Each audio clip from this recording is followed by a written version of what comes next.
Bienvenue à l'émission Les Petits Frères. Alors, Les Petits Frères est un organisme à but non lucratif que nous allons apprendre à découvrir à travers la saison pour aider nos vieux amis.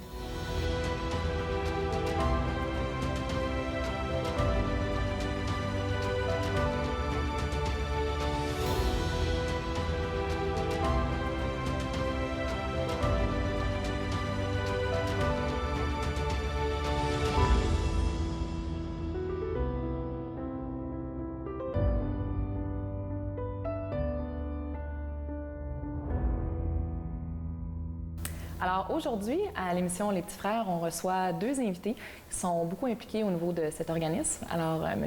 Jean-François Gauthier et Mme Monique Lemieux, bienvenue. Bonjour. Bonjour.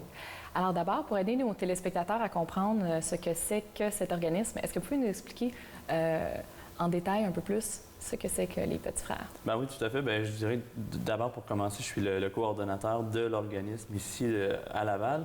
Les Petits Frères viennent en aide aux aînés dans différentes régions du Québec, âgés de 75 ans et plus, et qui vivent, qui souffrent plutôt d'isolement et qui n'ont pas de lien affectif significatif autour d'eux. Okay. Donc, de base, c'est la mission là, des Petits Frères. OK, parfait. Donc, votre mission, justement, un petit peu plus en détail, ça va être d'apporter de l'aide. Oui. À quel niveau? Bien, c'est de les accompagner. Dans le fond, ce sont des gens qui ont, comme je l'ai dit, pas de lien nécessairement significatif autour d'eux. Donc, c'est vraiment d'être présent pour eux au quotidien. On mise sur une philosophie qui est des fleurs avant le pain, qui a été mise en place par le fondateur de l'organisme. Et c'est vraiment de montrer, d'être présent dans la relation humaine et non pas juste dans le repas. Et donc, c'est bien d'avoir du pain, c'est bien de manger, mais de manger seul le soir, c'est triste, c'est dur. Donc, c'est tout à fait. Donc, c'est vraiment d'être présent pour eux, de les accompagner dans tous les moments de l'année, autant dans les moments forts que dans leur quotidien. OK. Et c'est parti d'où cette idée-là? Là? C'est quoi les origines de cet organisme? L'organisme est un organisme international à la base. Donc, c'est parti en France par le fondateur, M. Armand Marquisset, en 1946. Donc, dès la base, c'était vraiment d'aider les aînés. M. Marquisset est quelqu'un qui avait une relation très particulière avec sa grand-mère. Donc, c'est de là est venu l'intérêt d'aider les aînés. Et puis, c'était quelqu'un qui avait la chance d'avoir autour de lui plutôt beaucoup de choses, donc qui était bien nanti, si on veut. Donc, il a décidé de redonner aux autres. Et c'est un petit peu comme ça que c'est parti. Et pour arriver ici en 1962 là, à Montréal, qui était la première équipe, et toujours avec la même philosophie d'aller chercher les aînés les plus démunis, mais démunis de cœur, donc de liens affectifs et non pas nécessairement de situation financière, parce que c'est vraiment le cœur qu'on veut aider. Donc, on sait que dans ces moments-là, bien, le lien financier est pas du tout important. Donc, c'est vraiment la mission qui est la plus importante pour nous. Ah, c'est intéressant. Donc, on est parti de France, on a traversé l'Atlantique. Et maintenant, on est rendu pas seulement à Montréal, je pense. Non, tout à fait. On a développé. On est à travers 15 régions à travers le Québec. Sans vous les nommer tous, mais on est Sherbrooke, on a été de grosses équipes. Donc, Sherbrooke, Québec. Et par la suite, pour arriver ici, là, dans les environs, donc au niveau à Laval, Saint-Eustache et tout, il y a eu une petite explosion, si on veut, au niveau là, des équipes du coin. Donc, Terrebonne, Saint-Eustache, Laval. Dans les années 2011-2012. Donc, puis on est installé, nous, à Laval depuis 2011-2012. Donc, ça continue à grandir.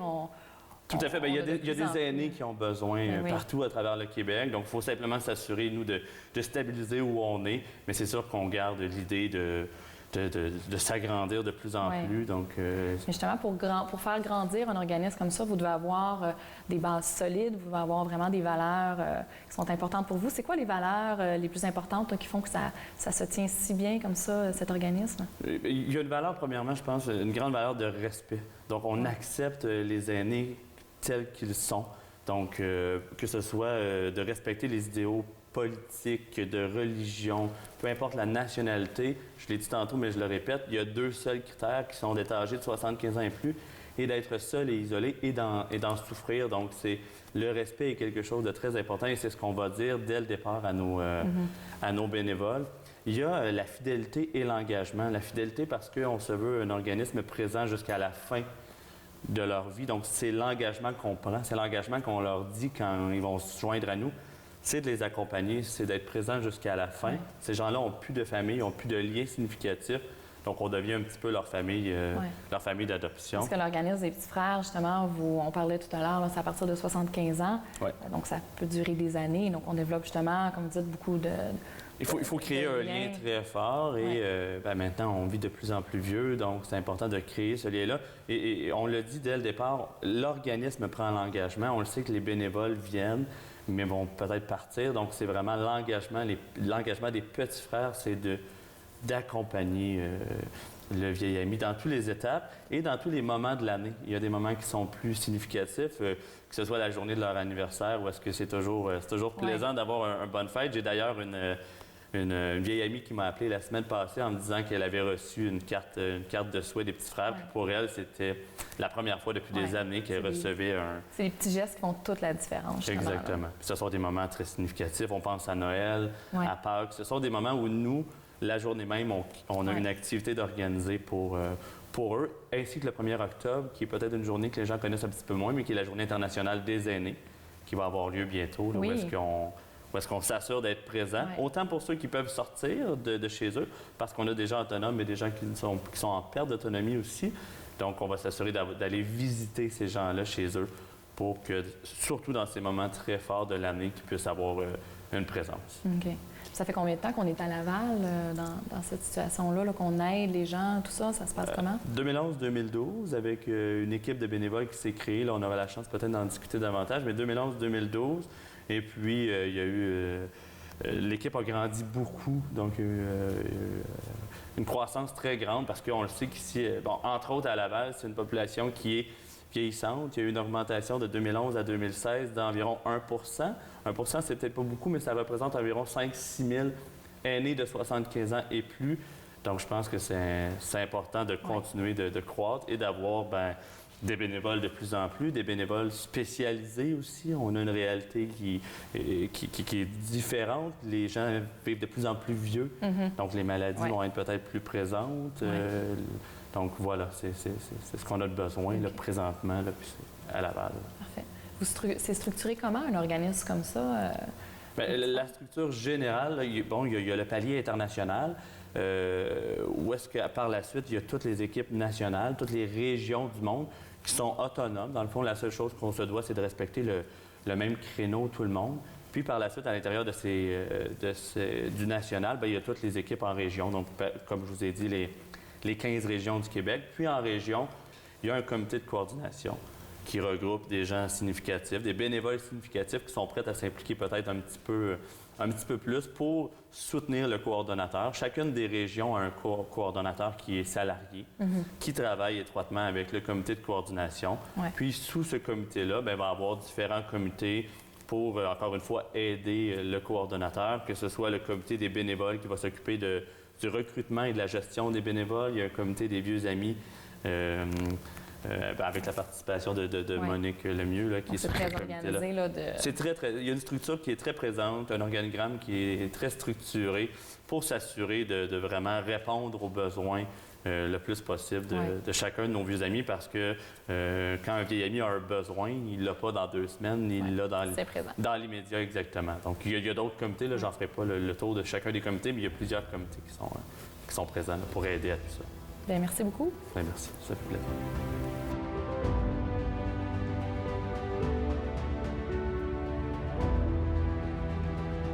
Pauline Corbeil, bénévole des Petits Frères de Laval. J'ai connu les Petits Frères par plusieurs entrevues à la télévision. On parlait des Petits Frères. Je connaissais déjà les Petits Frères quand c'était Juliette Huot qui en était la marraine. Et une fois rendue à la retraite, je me suis dit, pourquoi pas donner du temps aux gens âgés qui sont seuls. Dans le fond, c'est toujours, quand on fait du bénévolat, c'est toujours un petit côté égoïste. Moi, dans le fond, je voulais me sentir utile. À la retraite, je trouvais que j'avais beaucoup de temps puis que j'étais pas très utile. Là. Fait que c'est ça. C'était pour combler un besoin d'aider quelqu'un. Ça apporte beaucoup, le jumelage. On établit une relation avec notre vieille amie. moi, j'ai été jumelée pendant plus de 3 ans avec une vieille amie qui avait aucune famille, en fait. Son père était enfant unique, sa mère enfant unique et elle enfant unique aussi. Alors, petit à petit, on a développé une belle relation. À la fin, là, c'était devenu, on se considérait comme... c'était ma grande sœur et moi, j'étais sa petite sœur. C'est suite à ma relation avec ma vieille amie qui a duré un petit peu plus que 3 ans. J'ai perdu ma vieille amie l'année passée au mois d'août. Elle est décédée d'un cancer. Et là, j'ai entendu parler du nouveau comité, comité pour les personnes âgées qui souffrent de problèmes cognitifs. Et je me suis dit, bien, je vais essayer un petit bout de temps. Ça se pourrait qu'un jour je devienne un vieil ami, ça dépend. J'ai pas une grosse famille. On ne sait jamais ce que l'avenir nous réserve. Oui, je trouve que c'est très, très, très valorisant. On établit un beau contact avec nos vieux amis. C'est beau de voir les étincelles dans les yeux à Noël, à Pâques, Saint-Valentin. On comble vraiment un grand besoin de...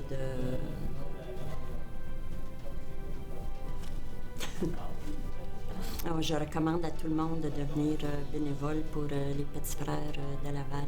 De plus en plus, on a de nouveaux amis qui s'ajoutent.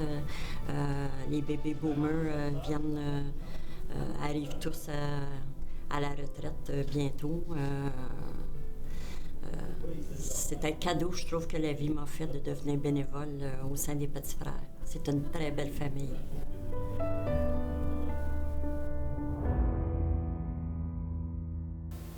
Oui, donc on a parlé que vous avez une structure qui est forte au niveau national et qui vient même de l'international. Mais comment ça se passe un petit peu plus au niveau local, au niveau plus en région, puis au niveau de Laval? En région, le principal comité est le comité de coordination, comme je le disais tantôt, qui travaille étroitement avec moi, mais à l'intérieur de ce comité-là se retrouvent de nombreux comités. On a le comité des bénévoles, qui lui va vraiment s'occuper de structurer tout ce qui encadre les bénévoles. Donc, partant de la formation des bénévoles, ou plutôt du recrutement des bénévoles, de la formation des bénévoles qui vont s'occuper de faire la vérification d'antécédents criminels. Donc, tout ce qui est lié, tous les besoins des bénévoles vont être supervisés par le comité des bénévoles. Chacun des comités là, regroupe à peu près entre 3 et 4 personnes responsables à l'intérieur du comité. On a par la suite le comité des vieux amis, qui, lui, va avoir un petit peu c'est un petit peu le même principe que pour les bénévoles. Donc, moi, comme coordonnateur, je reçois, par exemple, la demande d'inscription.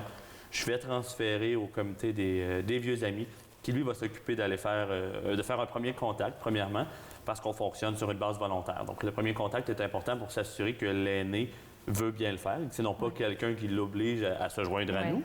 Et puis, par la suite, il va y avoir toujours une première rencontre de fait. Donc, avec le futur vieil ami. Okay. Donc, ça, c'est... Vous rencontrez tout le monde, là, que... Exactement. Okay. Puis c'est vraiment l'objectif du comité des vieux amis. Va s'ajouter aussi le comité des suivis téléphoniques.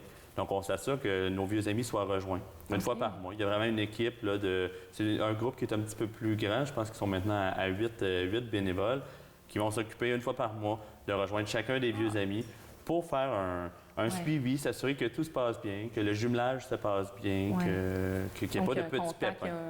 Pas nécessairement juste physique quand on va voir la personne directement, mais ça peut être aussi un contact seulement au téléphone, à parler à la personne. Puis exactement. Exactement. Il y a le comité qu'on appelle le comité Quilloton, qui est un petit peu le comité financement, mais on a une activité dans l'année, on va en reparler tantôt, mais qui est le Quilloton. Donc, qui se réunit quelques fois dans l'année pour structurer, organiser ce quilloton-là qui a lieu en avril. Et, bien écoutez, voilà, ce sont les comités. Il y a aussi le comité des activités. Tout à fait, merci. Il y a le comité des activités. Ça va en prendre beaucoup, en des effet. activités. Oui, bien, qui va structurer vraiment autant nos séjours, parce qu'on a des séjours de vacances à Oka, on a les différentes activités que j'ai nommées dans l'année. Donc, c'est vraiment de prendre ces idées-là et puis d'ouvrir les portes, de trouver les endroits, de voir où on va le faire et de faire le contact avec les vieux amis, de trouver les chauffeurs qui vont accompagner. Donc, vraiment toute la logistique des activités. Puis, on a un comité qui est aussi très important, qui est le comité des vieux amis ayant des troubles cognitifs. Ouais. Donc, j'en parlais tantôt avec nos vieux amis qui vivent de plus en plus vieux. Par contre, des fois, la santé n'est pas nécessairement toujours là. Les troubles cognitifs, entre autres, les troubles de santé, les troubles d'Alzheimer, pardon, vont être présents. Donc, ce comité-là a été créé pour vraiment trouver de la formation et pour soutenir plus spécialement les bénévoles qui font ce type de jumelage-là. Donc, un comité même spécialisé à ce niveau-là. Exactement, tout à fait. Qui répond à un besoin qu'on a chez les petits frères. Mais justement, il y en a beaucoup de besoins. Puis un organisme comme ça, justement, avec une structure très bien organisée, ça doit demander beaucoup de différents besoins dans différents milieux. Vous faites comment? Ça a l'air... Bien, de mon côté, pour ce qui est du comité de coordination, bon, il y a chacun des représentants des comités qui vont siéger sur ce comité-là, mais entre autres, il y a des besoins beaucoup au niveau de la communication. On veut se faire voir, on veut se faire connaître. Donc, c'est ça que présentement, ce qu'on est en recherche, là, c'est vraiment de trouver quelqu'un qui pourrait aider au niveau de la communication, puis quelqu'un qui aimerait donner un coup de main au niveau du financement. Donc, ce sont les nerfs de la guerre un petit peu, d'être connu puis de réussir à avoir de l'argent pour subvenir à tous les besoins. Donc, actuellement, au niveau du comité de coordination, c'est vraiment là, 2 endroits où on a des besoins assez importants. Il faudrait mentionner aussi qu'on a un trésorier qui s'occupe de l'aspect financier de notre... C'est des gros besoins, ça aussi, parce qu'un organisme comme ça, qui est à but non lucratif, au niveau du financement, il faut quelqu'un qui s'occupe bien de gérer tout ça. Exactement. C'est une personne très importante. Oui. Au niveau des besoins humains, de l'aide, on parlait tout à l'heure, il y a beaucoup de bénévoles, donc vous avez besoin d'une équipe forte aussi, là, de gens, de recruter des gens fréquemment, je suppose. Oui, c'est ça. Actuellement, notre besoin est très, très grand pour trouver des bénévoles qui ont le goût de s'engager auprès des aînés. Et comme les aînés sont vieillissants, bien, à ce moment-là, on a plus de personnes qui ont des troubles cognitifs ou même des problèmes de santé mentale. Alors, on offre la formation aux bénévoles pour qu'ils se sentent à l'aise à exercer leur rôle auprès des vieux amis. Et ils vont tous avoir la formation et le soutien nécessaire pour être capables de bien réaliser leur action. Ça, c'est au niveau des bénévoles. Il faut trouver des bénévoles de cette qualité-là. OK. Donc, on n'a pas nécessairement besoin d'avoir, avant de vous rencontrer, une formation spécifique. Il faut juste avoir le goût d'aider, le goût de s'impliquer. C'est ça, exactement. Puis au niveau des vieux amis, bien, comme ils sont vieillissants et ils ont des troubles cognitifs, bien, il faut faut comme adapter nos activités à la condition des vieux amis. Alors, il y en a de plus en plus qui ne sortent plus de la maison parce qu'ils sont trop âgés ou qui ont des problèmes de santé. Alors là, il faut comme penser à de nouvelles façons de les distraire, de combler leur solitude, parce qu'il y en a qui veulent être jumelés à un bénévole, une visite chaque semaine, mais il y en a d'autres qui ne veulent pas être jumelés, mais qui ont le goût d'avoir des activités. Alors, s'ils ne peuvent plus se déplacer, bien, c'est nous qui allons devoir nous déplacer. On doit maintenant, pour ceux qui ne sortent pas, aller les rejoindre chez eux pour leur offrir une qualité de présence adaptée à leurs besoins. Il y en a qui sont moins conscients, sont moins lucides parce qu'ils commencent à avoir des pertes cognitives. Alors, il faut tenir compte de ça dans l'organisation de nos activités. De plus, dans la mission, notre rôle, c'est de créer une famille aux vieils amis qui souffrent de solitude. Alors, il faut justement accorder une présence, mais adaptée aux besoins de la personne. Oui, dépendamment de la personne, justement, les besoins vont être variables. Des gens qui ont peut-être besoin de plus d'accompagnement. C'est ça. Bien, je vous remercie beaucoup. Merci.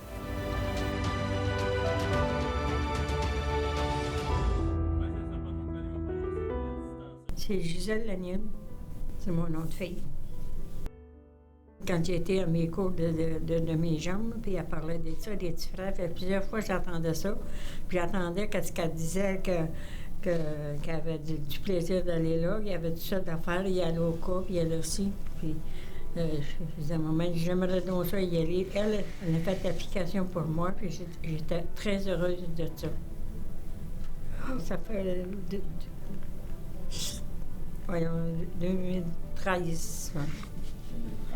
Maintenant, c'est ça, je regarde ma photo chez nous, donc je me rappelle pas. Oh, j'aime bien ça aller là, ça me fait bien du bien. Je prends de l'air, puis je parle avec mes amis, puis tout ça, puis je regarde la maison de Giatotte, la maison chez nous, je fais de la photo, puis quand je vais pas tout de suite, je regarde ça, puis ça me fait bien du bien. Oh, Seigneur, ça me fait bien du bien. Moi, dire, comme j'ai dit chose, il s'appelle Jean-François. Il a 50 bouteilles de pilules quand je vais là. Je me sens bien, je me sens à l'aise, puis tout ça. Puis je passe les 4 jours. Cette année, c'est 4 jours, puis je suis heureuse d'y aller. J'ai honte d'y aller. Quand je m'en retourne, j'ai honte de revenir. Comme tu me mets ça, là. Tout ce qui se passe, je fais tout. Je connais plus de personnes, puis j'échange avec des personnes, puis des amis, puis tout ça. Puis quand on se rencontre, on est bien content de se revoir. Je suis bien contente quand elle m'a appelé. En plus de ça, le mois de... Je m'envoie 4 jours là, au col, et j'ai hâte, là, alors demain.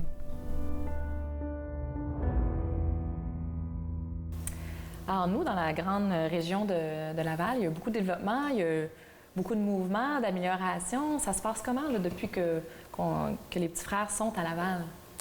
Bien, c'est ça. Ça a commencé en février 2011. Alors, on s'est regroupés. On a essayé de trouver des bénévoles, 8 bénévoles, pour démarrer le comité de coordination. Et des bénévoles engagés, dynamiques. Et on a vraiment réussi en quelques mois à trouver cette équipe formidable du début.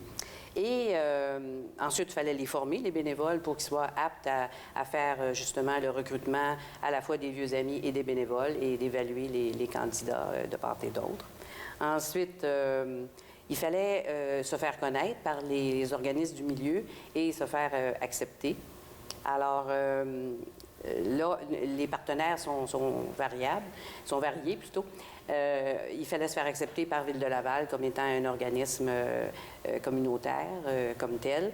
Et il fallait aussi utiliser les services de la police de Laval pour vérifier les antécédents judiciaires. Oui.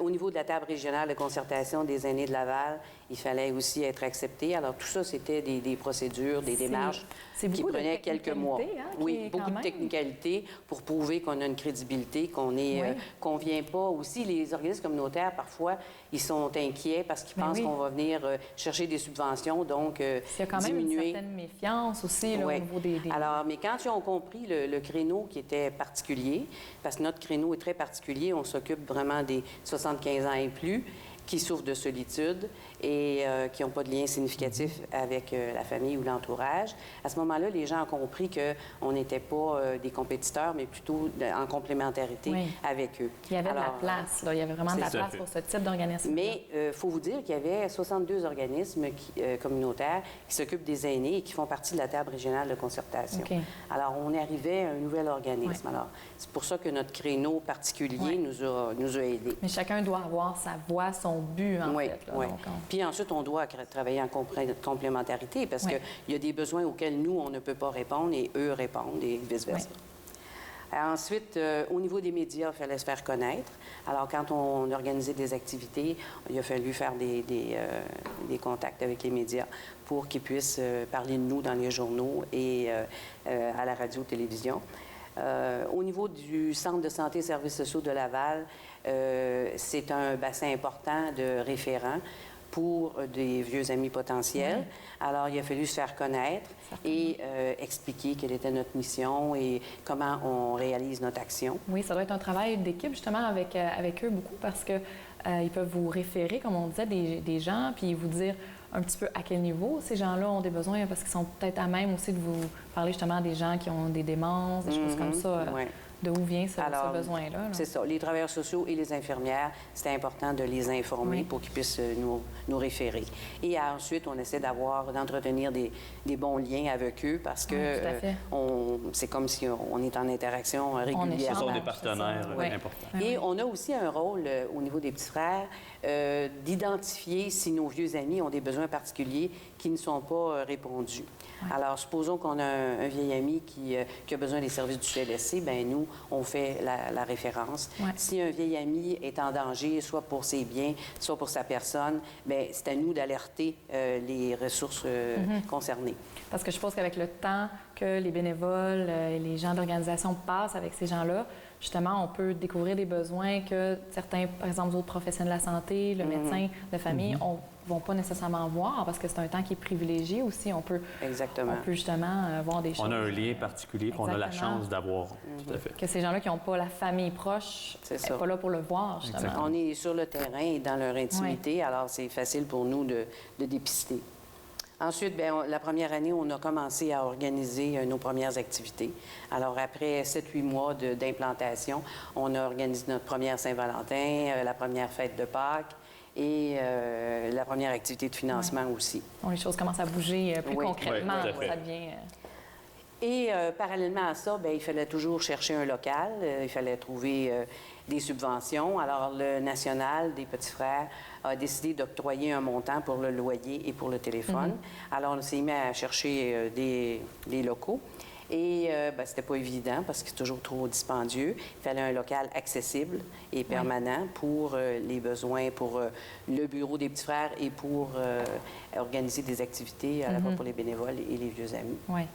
Alors ça, c'était une recherche très, très ardue là, de trouver parce un que local. ça prend quelque chose de précis, Très précis. justement, Ouais. tant au niveau de la localisation que justement de répondre aux différents besoins. C'est ça. là. Alors, finalement, on a trouvé à la place des aînés et on a pendu la crémaillère en septembre 2013. Donc, c'est assez récent. Oui, oui. C'est assez récent, Avant, ça a grossi. le bureau était chez nous. C'est très intime. Oui, exactement. Et le téléphone aussi. Alors, fait que la deuxième année de fonctionnement là, des Petits Frères, il y avait comme 4 mots-clés, je dirais, là, qui dépeignent bien qu'est-ce qui se passait. Alors, les 2 nouveautés, c'était qu'on avait un local et on a eu un poste d'une agente de liaison payée par le National pour nous aider à fonctionner. Alors, ça faisait une permanence au local et ça, c'était extrêmement précieux. C'est un grand développement aussi. Oui, là. parce que moi, j'étais la coordonnatrice de la première heure, bénévole, pendant 3 ans et bien, j'avais besoin d'aide. On éteignait les feux parce qu'il nous manquait justement des gens au niveau du financement, au niveau des communications. Alors, il fallait comme... Je suis impressionnée. Vous avez fait beaucoup de chemin, en tout cas, au niveau du développement à Laval. On a combien d'années maintenant qu'on aide environ à Laval? Ça fait 5 ans qu'on existe, depuis 2011, et on a près de 75 vieux amis et à peu près 125 bénévoles. Mais félicitations, en peu de temps, vraiment une belle équipe. Merci beaucoup.